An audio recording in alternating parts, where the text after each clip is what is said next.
Mahirap yung mag-ano ka, mag-accuse ng ibang taon. At tulad ko, na hindi naman totoo, may kaso pala yan. Lalo na kung, ano yan, nag-report na unfit mother ako, violente, oh. Tapos nalaman hindi naman totoo. Na abusive ako. Oh, kaya, yung ano sa akin, na paninirang puri sa akin, pwede pala yung kasuhan. May kaso yan. And mabigay ka ng false accusation. Mahal yan. Ay, ano yan? Ano yan? Kaso yan. Kaya alam ko naman kung sino. Sino sa mga kapatid ko ang gumagawa ng ganyan. Alam ko kung sino kayo.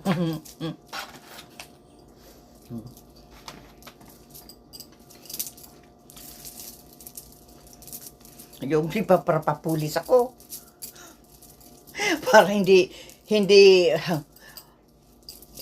kung ano man ang ikwento ko tungkol sa buhay ko, totoo yan yun. Bakit ako magbibigay ng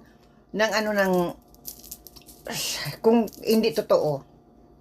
Mabigay ako ng, ano yan, kasinungalingan na kwento, kung hindi totoo. Ipapahiya ko ang sarili ko. Oh? Totoo. Yung ano ko, yung ano ko, sinabi ko, totoo yan, hindi papanindigan ko yan kahit sa korte. Talagang demandahan tayo. Talagang ano yan, totoo yan. Totoo ang sinabi ko. Na ako, nung baguhan pa lang ako dito sa Canada, wala pa akong kaalam-alam sa law. Na-abuse ako. Inano ako,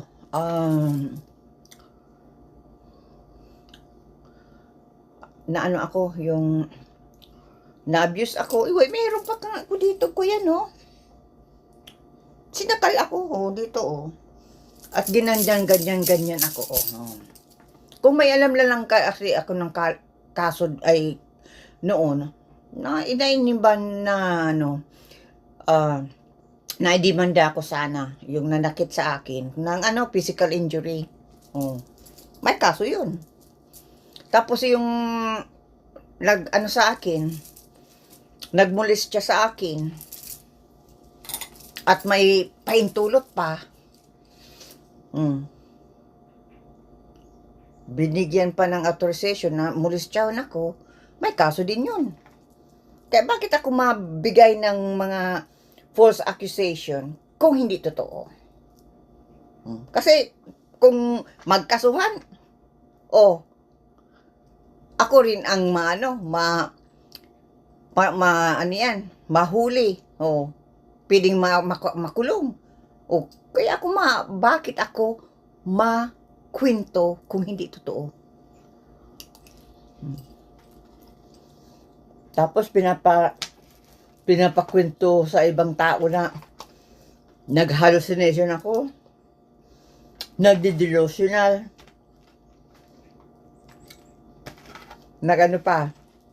nagdi-delusional, nag-hallucination, nagdi-delusional ako. Tapos, kung ano daw ang mga kinikwento ko, na hindi totoo. Kung ako nag-hallucination, kung ako nagdi-delusional, mag-iba-iba ang kinikwento ko. Yan. At kung ano yung mga kinikwento ko, mga delusional lang ako, kung ano mga kinikwento ko, dapat mag-iba-iba.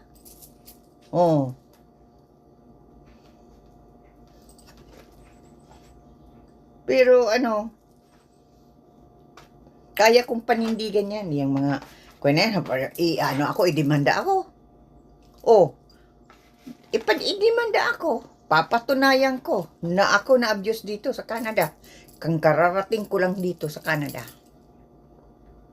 Hmm. Na na-abuse ako. Kaya kong patunayan yung kararating ko lang dito, Canada. Hmm.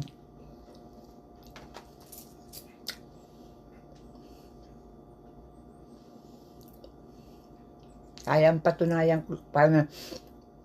ko lang.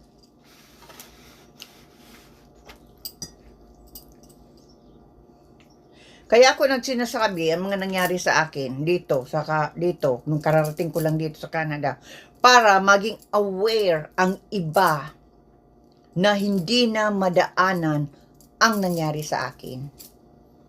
Ayoko nang may maano nang ganyan ang nangyari sa akin. Kung meron sa napanood ko sa TV na nagbibigay ng ng babala sa mga tao na nag-abroad. Maging aware, lalong-lalo nang alamin ay ang pulis dito sa lugar na pupuntahan nyo. Yan ang hindi ko alam. Kasi nagtiwala talaga ako na magiging safe ang buhay ko. Pero hindi. Magiging impyerno ang buhay ko. Lalo na pag nag-iisa ako, naalala ko yung mga nangyari sa akin. Nag-counseling nga ako. Ilang taon. Ngayon, maka-counseling na naman ako. Pati sa panaginip ko. Napasok yun sa isipan ko. Baskit hindi ko iniisip na kasi sabi ng ng doktor, ang daw, ang mga trauma, hindi pa nga alis-alis yan. Kaya nga, kailangan ng therapy.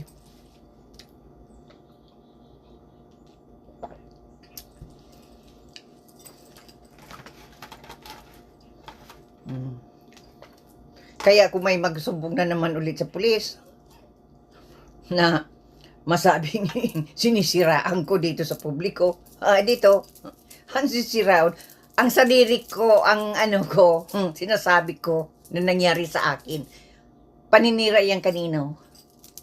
Di ba? Kung kasinungalingan mga sinasabi ko, sinisira ko ang sarili ko. Imagine, magkwento ako na namulistya ako nung baguhan pa lang ako dito sa Canada at na-abused ako. Makwento ako niyan ng kahiyan. Di ba kakahiyan yan sa babae na namulistya? Kahiyan yan. Kung hindi totoo na magkukwento ako, ay dahil totoo, kaya kong panindigan yan. 40 years plus ang nag-suffer ako mentally, physically, nag-suffer ako mentally. Kaya nag-counseling ako. Kaya yung mabasa ito na mapanood ulit itong aking video, matawag na naman sa pulis. Sige, patawag na naman sa pulis.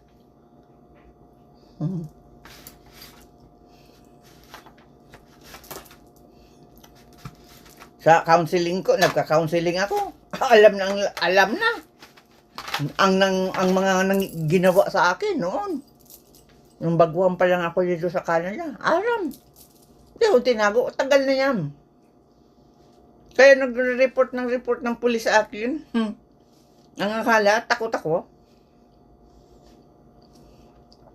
Ikaw ang dapat matakot.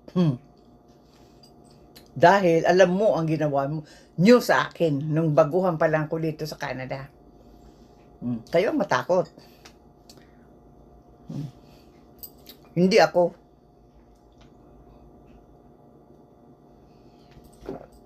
Mag-ano ka na naman, magsumbong ka na naman sa pulis. Masabi na paninira ng puri. Bakit takot ka? Naibulgar ko ang mga ginawa nyo sa akin.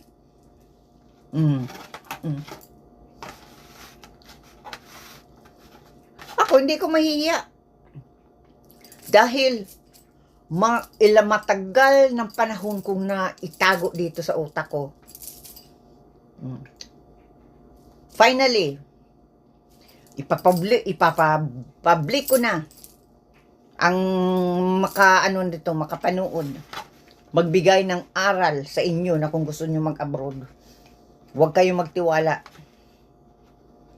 Iprotektahan nyo ang sarili nyo. Kahit pa yan kapatid, protektahan nyo ang sarili nyo. Lalo na kung nakarating na kami sa ibang bansa, ay, hawak na sa liig.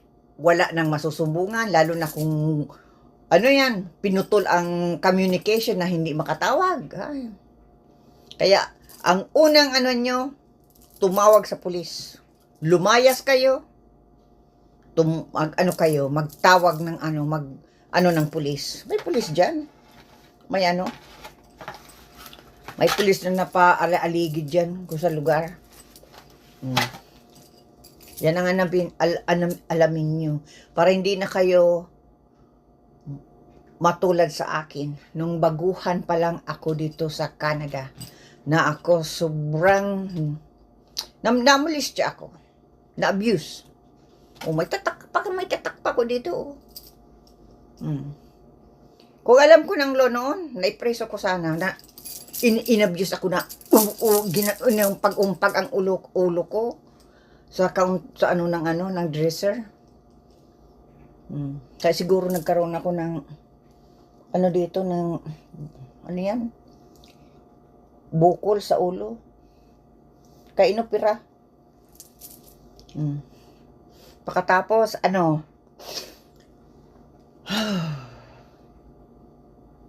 yan, tinatawanan ako,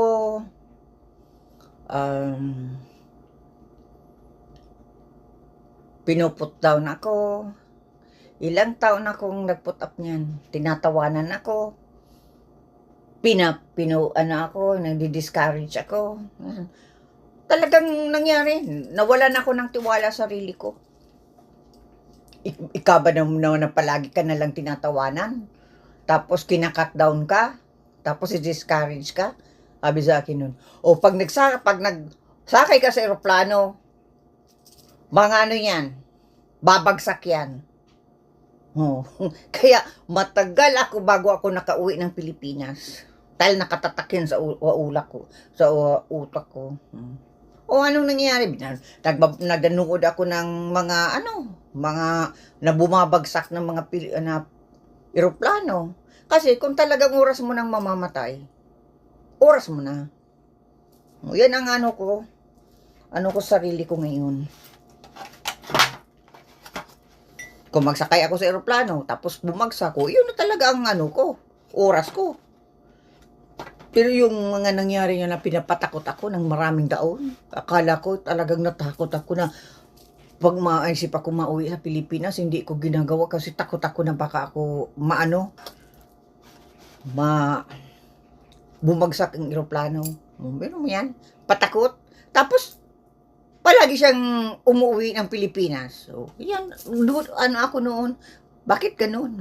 Bakit siya palaging umuwi ng Pilipinas, pero pwede akong umuwi kasi mabagsak ang eroplano. Yan, nasa katatak ko noon. Pero ngayon, hindi na ako lang ako talaga, discourage lang akong masyado. Kasi wala ko ibang kapatid dito. Yan. Si Mama. Yun, palagi namin akang kakausap-usap sa kay Papa. Wala na dito si Mama. Wala na si Papa. Yun, yung huling habili ni Mama sa akin. Dapat, sabi sa akin, matuto kang ipaglaban sarili mo. Sabi sa akin. Matuto kang tumindig sa sarili mo at ipaglaban mo ang sarili. Yan, kung hindi habang buhay kang aapak-apakan. Yan ang sinabi sa akin ni Mama bago siya namatay.